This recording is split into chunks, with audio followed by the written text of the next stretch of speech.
اور آپ حضرات اچھی طریقے سے جانتے ہیں کہ جس چیز کی حفاظت کی ذمہ داری اللہ پاک لیتے ہیں تو ساری کائنات مل کر کے بھی اس کو ذرہ برابر بھی نقصان نہیں پہنچا سکتی ہے۔ جو اللہ کا فیصلہ ہوتا ہے وہی فیصلہ ہوتا ہے۔ اس کائنات کے اندر ہر چیز پر قدرت رکھنے والی طاقت اور ذات اگر کوئی ہے تو وہ صرف اور صرف اللہ کی ذات ہے۔ فرمایا وَهُوَ عَلَى كُلِّ شَيْءٍ قَدِيرٌ، ہر چیز پر اللہ کی طاقت، اللہ کی قدرت ہے۔ یہاں تک کہ سورج بھی اللہ سے اجازت لے کر کے نکلتا ہے، چاند بھی اللہ سے اجازت لے کر کے نکلتا ہے، رات بھی اللہ سے اجازت لے کر کے آتی ہے، دن بھی اللہ سے اجازت لے کر کے آتا ہے، موسم بھی اللہ سے اجازت لے کر کے آتا ہے، زمین کے اندر غلہ بھی اللہ کی اجازت سے اگتا ہے، بارش بھی اللہ کی اجازت سے ہوتی ہے، اولاد بھی اللہ کی اجازت سے ہوتی ہے، زندگی بھی اللہ کی اجازت سے ملتی ہے، موت بھی اللہ کی اجازت سے آتی ہے۔ یعنی تمام چیزوں پر تصرفات اور تمام چیزوں پر قدرت جو چلتی ہے وہ صرف اور صرف اللہ رب العزت کی چلتی ہے۔ کائنات اگر کوئی اور بات کرے اور اللہ کا فیصلہ کوئی اور ہو تو غالب وہی ہوتا ہے جو اللہ کا فیصلہ ہے، نافذ وہی ہوتا ہے جو اللہ چاہتا ہے، لوگوں کے چاہنے سے کچھ بھی نہیں ہوتا ہے۔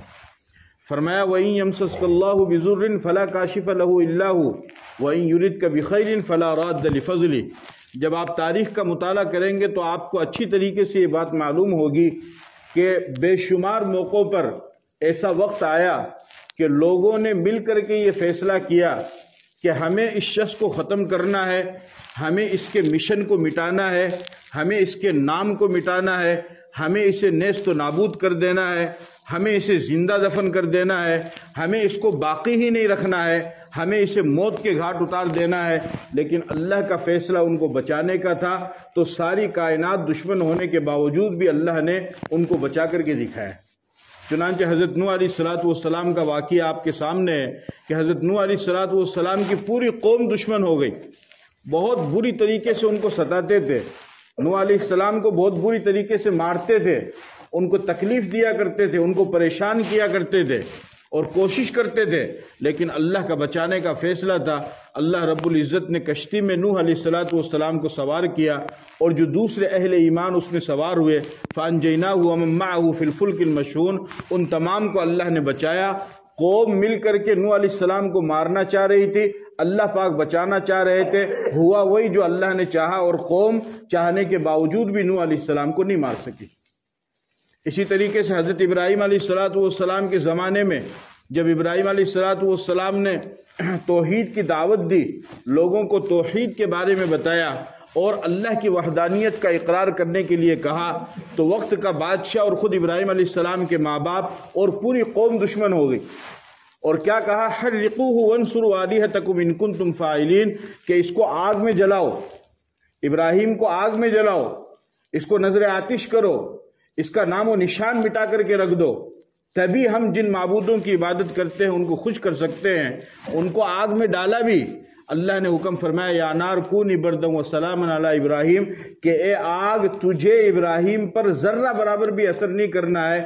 آگ میں جانے کے باوجود بھی اللہ پاک نے ابراہیم علیہ السلام کو زندہ بچا لیا، اس لیے کہ آگ پر بھی اللہ کا حکم چلتا ہے۔ کس کا حکم چلتا ہے؟ اللہ کا حکم چلتا ہے، اور آگ پر بھی اللہ کی قدرت غالب ہو کر کے رہتی ہے۔ اسی طریقے سے آپ حضرات جانتے ہیں کہ اگر چھری لے کر کے کوئی انسان کسی چیز پر اگر پھیرے تو وہ چیز کٹ جاتی ہے، ختم ہو جاتی ہے، لکڑی پر پھیرے یا پھر جانور پر پھیرے یا انسان پر پھیرے، لیکن ابراہیم علیہ السلام اپنے بیٹے اسماعیل علیہ السلام کی گردن پر چھری پھیر رہے ہیں، لیکن وہ چھری کام نہیں کر رہی ہے، اور اسماعیل علیہ السلام کی گردن کو، ان کے گلے کو وہ چھری نہیں کاٹ رہی ہے۔ کیوں؟ اس وجہ سے کہ چھری کو حکم نہیں تھا۔ تو چھری بھی اپنے اندر جو تاثیر پیدا کرتی ہے کاٹنے کی، وہ بھی اللہ کے حکم سے کرتی ہے، اور اگر اللہ کا حکم نہ ہو تو چھری بھی کاٹ نہیں سکتی ہے۔ اس سے معلوم ہوا کہ چیزوں میں تاثیر پیدا کرنے والا کون ہے؟ اللہ ہے، اور چیزوں میں قدرت کس کی چلتی ہے؟ اللہ کی چلتی ہے۔ اسی طریقے سے انسان بغیر کھائے پیے تو 2-4 دن زندہ رہ سکتا ہے طاقت کے حساب سے، جسمانی طاقت کے حساب سے، لیکن بغیر سانس کے انسان تھوڑی دیر بھی زندہ نہیں رہ سکتا ہے۔ سانس ہر سیکنڈ میں انسان کو چاہیے۔ سانس کی تکلیف جسے ہوتی ہے اسے آکسیجن لگایا جاتا ہے کہ کسی طریقے سے سانس چلتا رہے، اور اسی وجہ سے انسان جب دھوئیں میں جاتا ہے تو دھوئیں میں اس کا دم گھٹتا ہے، کیونکہ اس کو سانس نہیں آتا، اور اگر زیادہ دیر وہ دھوئیں میں رہے تو وہ انسان مر بھی جائے گا۔ اسی طریقے سے اگر کوئی کمرہ بند کر دیا جائے اور اندر کی گیس نکال لی جائے اور سانس آنے کا، سانس نکلنے کا، ہوا کے آنے جانے کا کوئی رستہ نہ ہو تو انسان اس میں مر جائے گا. چونکہ تو معلوم ہوا کہ یعنی انسان کے زندہ رہنے کے لیے پل پل، قدم قدم، سیکنڈ سیکنڈ اسے سانس کی ضرورت ہے، یعنی ہوا کی ضرورت ہے. اگر ہوا نہ ہو تو انسان مر جائے گا. لیکن یہ بھی اسی وقت ہوتا ہے جب اللہ کا حکم ہوتا ہے. چنانچہ آپ دیکھیے، 1 دن نہیں، 2 دن نہیں، 3 دن نہیں، بلکہ 40 دن تک اللہ پاک نے اپنے پیغمبر حضرت یونس علیہ السلام کو اللہ پاک نے 40 دن تک بغیر کھائے پیے اور بغیر ہوا کے مچھلی کے پیٹ میں رکھا، اور 3 اندھیروں میں. فنادا فی الظلمات، ظلمات ظلمتن کی جمع ہے کہ یونس علیہ السلام نے اندھیرے میں اللہ کو پکارا. 3 اندھیرا، کس چیز کا؟ ایک تو رات کا اندھیرا، دوسرا سمندر کا اندھیرا، اور تیسرا مچھلی کے پیٹ کا اندھیرا. ان 3 اندھیروں میں اللہ پاک نے یونس علیہ السلام کو بغیر کھائے، بغیر پیے اور بغیر سانس کے 40 دن تک زندہ رکھا. اس لیے کہ ہوا پر بھی اللہ کی قدرت چلتی ہے، ورنہ انسان زندہ نہیں رہ سکتا ہے. نہیں رہ سکتا نا، نہیں رہ سکتا. لیکن 40 دن تک اللہ نے رکھا. 40 دن کے بعد انہوں نے کیا کہا؟ لا الہ الا انت سبحانک انی کنت من الظالمین. آیت کریمہ جس کو کہتے ہیں کہ اللہ مجھ سے غلطی ہو گئی، تیری ذات پاک ہے اور مجھے معاف فرما. تو اللہ پاک نے فنجیناہ، اللہ پاک نے ان کو وہاں سے نجات دی اور حضرت یونس علیہ السلام کو مچھلی کے پیٹ سے نکالا. تو 40 دن تک بغیر کھائے پیے اور بغیر ہوا کے مچھلی کے پیٹ میں رکھنا، اس لیے کہ یہ بھی اللہ کے حکم سے ہوتا ہے. اللہ چاہے گا تو انسان زندہ رہے گا، اللہ چاہے گا تو انسان زندہ نہیں رہے گا. اسی طریقے سے ہمارے نبی پاک صلی اللہ علیہ وسلم کا مشہور واقعہ آپ کے سامنے ہے کہ جب اللہ رب العزت نے نبی پاک صلی اللہ علیہ وسلم کو ہجرت کا حکم فرمایا اور مکہ والے آپ کو بہت زیادہ پریشان کر رہے تھے، تقریباً 13 سال تک آپ مکہ کے اندر رہے، تو اللہ پاک نے ارشاد فرمایا کہ اب تم مکہ چھوڑ کر کے ہجرت کر کے مدینہ چلے جاؤ. کہاں چلے جاؤ؟ مدینہ چلے جاؤ. چنانچہ آپ نے مدینہ کا ارادہ فرمایا اور حضرت ابوبکر صدیق رضی اللہ تعالیٰ عنہ کو آپ نے فرمایا کہ اللہ کی طرف سے حکم آیا ہے، اب مکہ سے ہجرت کر کے ہمیں مدینہ جانا ہے. فرمایا ٹھیک ہے. حضرت علی رضی اللہ تعالیٰ عنہ کو اللہ کے نبی نے اپنے بستر پر سلایا اور فرمایا کہ یہ مکہ والوں کی کچھ امانتیں ہیں جو میرے پاس رکھی ہوئی ہیں، صبح میں تم ان امانتوں کو ان کے حوالے کر دینا اور میرے پاس مدینہ آ جانا، میرے پاس مدینہ آ جانا. چنانچہ اس زمانے میں دشمن کا یہ معمول تھا کہ دشمن گھر میں گھس کر کے حملہ نہیں کرتے تھے. گھر میں گھس کر کے حملہ کرنا بزدلی کی علامت ہے، ڈرپوک ہونے کی علامت ہے. دشمن گھر میں گھس کر کے حملہ نہیں کرتے تھے بلکہ اپنے مخالف کو محل کے باہر سے للکارتے تھے، اس کو غیرت دلاتے تھے، اس کو شرم دلاتے تھے، اس کو اس کے خاندان، اس کے پریوار، اس کے رشتہ دار، اس کے باپ دادا کا نام لے لے کر کے اس کو پکارتے تھے اور تانا دیتے تھے تاکہ وہ غصے میں آئے اور باپ دادا کا نام سن کر کے اس کو غصہ آئے اور وہ باہر نکل کر کے آئے، پھر ہم اس کے اوپر حملہ کریں. لیکن گھر میں گھس کر کے وہ حملہ نہیں کرتے تھے، یہ تو ان کی عادت تھی. چنانچہ کفار مکہ تمام کے تمام ان کو معلوم ہوا کہ آج محمد صاحب یہاں سے نکل کر کے ہجرت کر کے مدینہ جائیں گے. کہاں جائیں گے؟ مدینہ جائیں گے.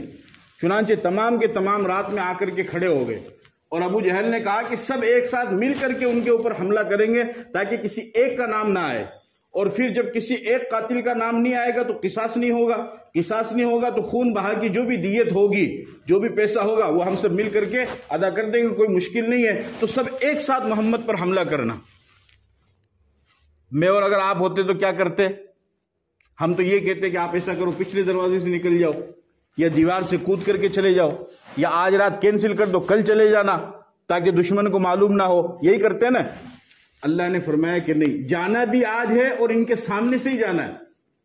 چنانچہ حضور پاک صلی اللہ علیہ وسلم نے سورہ یاسین کی ایک آیت پڑھی، وَجَعَلْنَا مِن بَيْنِ أَيْدِيهِمْ سَدًّا وَمِنْ خَلْفِهِمْ سَدًّا فَأَغْشَيْنَاهُمْ فَهُمْ لَا يُبْصِرُونَ. اور آپ نے مٹھی میں یوں مٹی اٹھائی، اس پر پھونک ماری اور اس کو یوں پھینکا تو وہ مٹی دشمنوں کی آنکھوں کے اوپر گری اور دشمن اپنی آنکھوں کو ملنے لگے اور آپ علیہ الصلوۃ والسلام ان دشمنوں کے بیچ میں سے نکل کر کے چلے گئے. بچانے والا کون ہے؟ اللہ ہے. ان کے بیچ میں سے آپ نکل کر کے چلے گئے. وہ دیکھ بھی نہیں پائے. رات کو آئے تھے، صبح ہو گئی. اب دیکھا کہ نکلے نہیں، کیا بات ہے، حضور تو تہجد کے لیے نکلتے ہیں، فجر کی نماز کے لیے نکلتے ہیں، لیکن اب تو چاندنا بھی ہو گیا، سورج بھی آ گیا، لیکن محمد صاحب نکلے نہیں ہیں. تو پھر بعد میں تفتیش کے لیے جب اندر پہنچے تو دیکھا کہ حضرت علی وہاں پر آرام فرما رہے ہیں، حضرت علی سو رہے ہیں، جبکہ وہ بہت خطرے کی جگہ تھی۔ اور حضرت علی رضی اللہ تعالیٰ عنہ فرماتے ہیں کہ اس رات مجھے اتنی بہترین اور اتنی سکون والی نیند آئی کہ اس سے پہلے تو مجھے ایسی سکون والی نیند آئی نہیں۔ آپ کو کیسے سکون والی نیند آ گئی؟ دشمن باہر کھڑے وہ اگر حملہ کرتے بھی تو آپ کو وہ دیکھتے تھوڑی کہ آپ علی ہیں یا محمد ہے، وہ تو یہ سمجھتے کہ محمد کا بستر ہے تو محمد کا بستر سمجھ کر کے اور محمد سمجھ کر کے وہ آپ کے اوپر حملہ کر دیتے۔ تو آپ کو اپنی جان کا خطرہ نہیں تھا؟ کہ بالکل خطرہ نہیں تھا۔ کہ کیوں نہیں تھا؟ فرمایا کہ جب حضور صلی اللہ علیہ وسلم رات کو جا رہے تھے ہجرت کر کے، انہوں نے کچھ امانتیں میرے حوالے کی اور مجھ سے یہ فرمایا تھا کہ صبح کے وقت یہ امانت مکے والوں کو دے دینا اور اس کے بعد میں تم میرے سے مدینے میں آ کر کے مل لینا۔ تو مجھے یقین ہو گیا کہ جب تک میں مدینہ جا کر کے حضور سے ملاقات نہیں کروں گا اس وقت تک ملک الموت نہیں آ سکتا ہے، تم میرا کیا کرو گے؟ اس لیے کہ آپ نے فرمایا کہ تم مجھ سے ملاقات کر لینا۔ چنانچہ آپ علیہ السلام وہاں سے چلے گئے۔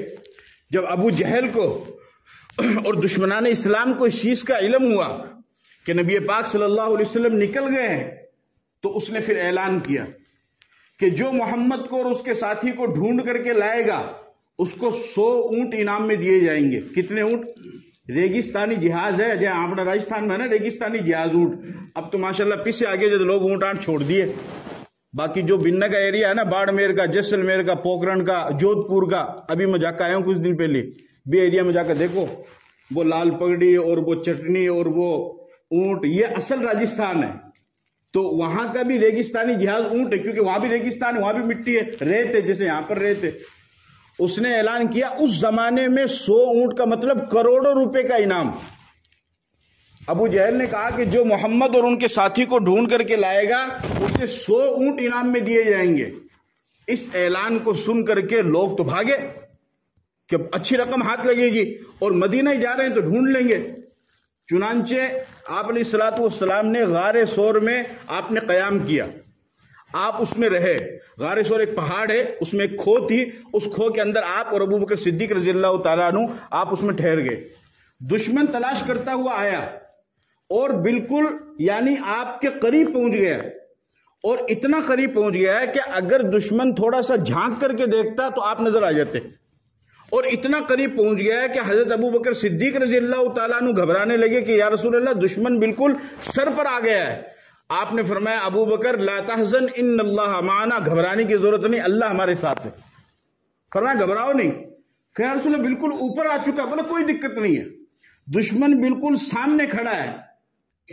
لیکن اس کے باوجود بھی اللہ نے کیا نظام کیا کہ وہاں پر ایک تو کبوتری نے انڈا دیا اور مکڑی نے اپنا جالا تن دیا۔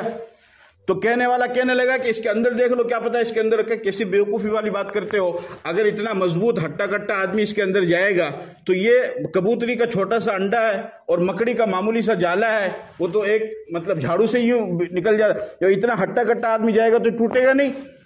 کہاں بات تو صحیح ہے، کچھوڑ۔ تو عقل بھی اسی وقت کام کرتی ہے جب اللہ چاہتا ہے، ایسا ہی ہے نا، جب اللہ چاہتا ہے جب بھی عقل صحیح کام کرتی ہے، نہیں عقل بھی صحیح کام نہیں کرتی ہے۔ بھائی تھاری کوئی چیز اگر گم ہو جاؤ ہے، مان لو تھے جمعہ کی نماز پڑھ کے گئے، تھارا موبائل چھوٹ گیا، اب یہاں صاحب بڑے بیٹے کرسی پر تو صاحب بڑے دیکھے گے موبائل، بڑی دیکھ سی نے، اب مان لو صاحب ڈھونڈنے کے لیے آؤ گے، بڑے نہیں مل جائے تو ان نے بھی دیکھے گے، بن نے بھی دیکھ سی، بی سائڈ میں بھی دیکھ سی، بی سائڈ میں بھی دیکھ سی کہ برا کون سے کونے میں چھوٹ گیا ہو۔ تو جب آدمی کا کوئی سامان گم ہوتا ہے تو آدمی وہاں بھی دیکھتا ہے جہاں پر وہ نہیں گیا ہے، کیا پتا وہاں مل جائے، ایسا ہی ہے نا۔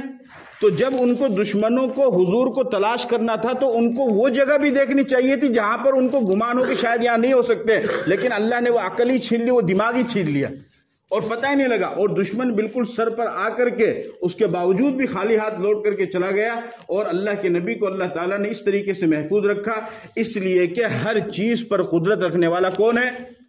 کائنات کی ہر چیز میں تاثیر پیدا کرنے والا کون ہے؟ اور ہر چیز پر حکم کس کا چلتا ہے؟ صرف اور صرف اللہ کے چاہتا ہے، اللہ کا چلتا ہے۔ اللہ کا جو فیصلہ ہوگا وہی ہوگا، اور لوگوں کا جو فیصلہ ہوگا وہ بالکل بھی نہیں ہوگا۔ یا عبدی انت ترید وانا ارید ولا یکون الا ما ارید. فرماتے ہیں اللہ پاک حدیث قدسی کے اندر کہ اے میرے بندے ایک تیری چاہت ہے اور ایک میری چاہت ہے، لیکن ہوگا وہی جو میں چاہوں گا، جو تو چاہے گا، جو تیری قوم چاہے گی، جو تیری برادری چاہے گی، جو تیرے سماج والے چاہیں گے، وہ بالکل بھی نہیں ہوگا. عرفت ربی بفسخ العزائم، حضرت علی فرماتے ہیں کہ میں نے اپنے رب کو ارادوں کے ٹوٹنے کے ذریعے سے پہچانا ہے کہ میں کچھ ارادہ کرتا ہوں، وہ ارادہ کینسل ہو جاتا ہے، پھر میں ایک پروگرام بناتا ہوں، پھر وہ پروگرام کینسل ہو جاتا ہے. تو میں سمجھ گیا کہ ضرور پیچھے کوئی غیبی اور مضبوط طاقت ہے جو مجھے میرے ارادے میں کامیاب نہیں ہونے دیتی ہے، اور وہ اللہ کی طاقت ہے. وہ کس کی طاقت ہے؟ تو معلوم ہوا کہ جس چیز کی حفاظت کی ذمہ داری اللہ پاک لیتے ہیں، کائنات مل کر کے بھی اس کو نقصان نہیں پہنچا سکتی ہے.